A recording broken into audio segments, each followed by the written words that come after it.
उत्तराखंड के जोशीमठ की घटना से सभी को सबक लेना चाहिए। इस तरह की घटनाओं में हाइड्रोल प्रोजेक्ट के साथ साथ मानवीय गलतियां भी हैं। जोशीमठ को लेकर वैज्ञानिकों ने हाइड्रोल प्रोजेक्ट के निर्माण से पहले ही चेताया था, लेकिन इसके बावजूद भी भवनों का निर्माण और पावर प्रोजेक्ट का निर्माण किया गया। हिमाचल प्रदेश में भी वैज्ञानिकों द्वारा 1500 से अधिक क्षेत्रों को लैंडस्लाइड जोन घोषित किया गया है। बावजूद इसके लोग अवैज्ञानिक तरीके से निर्माण करते हैं, जिस पर ध्यान देने की जरूरत है।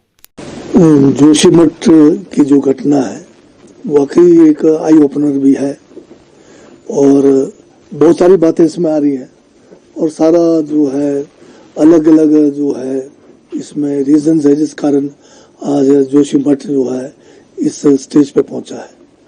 ठीक है, हाइडल प्रोजेक्ट भी इसका एक कारण है, परंतु खाली हाइडल प्रोजेक्ट ही एक कारण ऐसा भी नहीं है, क्योंकि आप जानते हैं कि जब ये उत्तराखंड यूपी में था 1976 में भी जो है जब प्रोजेक्ट्स नहीं थे वहां पर, उस समय भी वहां पर चेतावनी दी गई थी कि जोशीमठ जो है बहुत ही एक फ्रजाइल इलाका है और ग्लेशियर के जो अवशेष है उस पर जो है ये पूरा का पूरा जोशीमठ का इलाका आता है।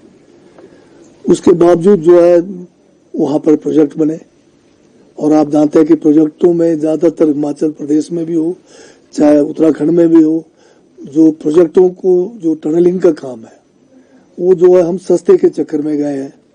बारूद यहाँ पर सस्ता है और बारूद के द्वारा ब्लास्टिंग के द्वारा हम टनलों का निर्माण करते रहे हैं और इसके कारण जो है बहुत जो है ऊपर की जमीन में जो दरारें पड़ना या जो ऊपर के जो टनल के ऊपर पहले के बने हुए जो भवन है उनको भी नुकसान हुआ है।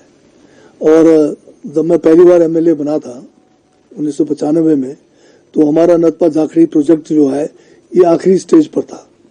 तो उस समय बहुत लोगों में रोष था कि जो 29 किलोमीटर का जो टनल था नतपा से लेके जाखड़ी का, उसके जो बीच में जहां जहां जो टनल के ऊपर गांव आते थे उनमें क्रैक्स मतलब उस समय भी डेवलप हो रहे थे, परंतु उस समय ये प्रोजेक्ट वाले मानते नहीं थे। उनका ये कहना था कि ब्लास्टिंग से जो है ओवरहेड कोई नुकसान नहीं होता है।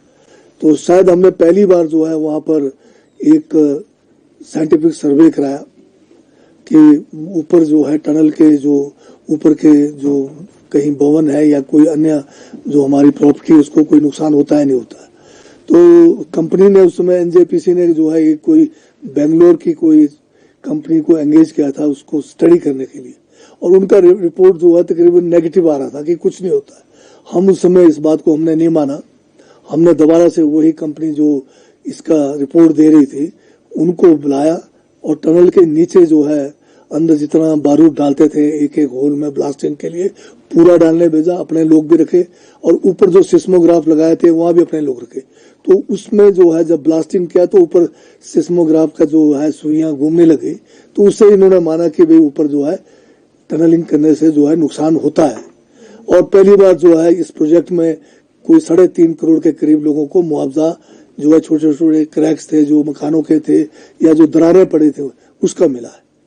तो ये सही है कि मतलब इस किस्म के अनसाइंटिफिक टनलिंग से जो है नुकसान होता है।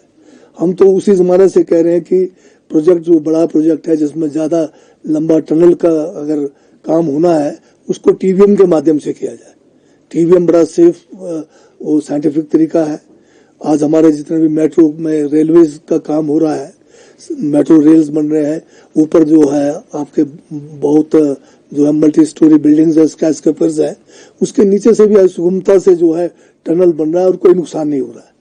तो अगर हमने पर्यावरण को बचाना है तो हमें जो है मॉडर्न तौर तरीके अपनाने पड़ेंगे, साइंटिफिक तरीके पे जाना पड़ेगा। ये मैं जो है कहना चाहता हूँ इस बारे में।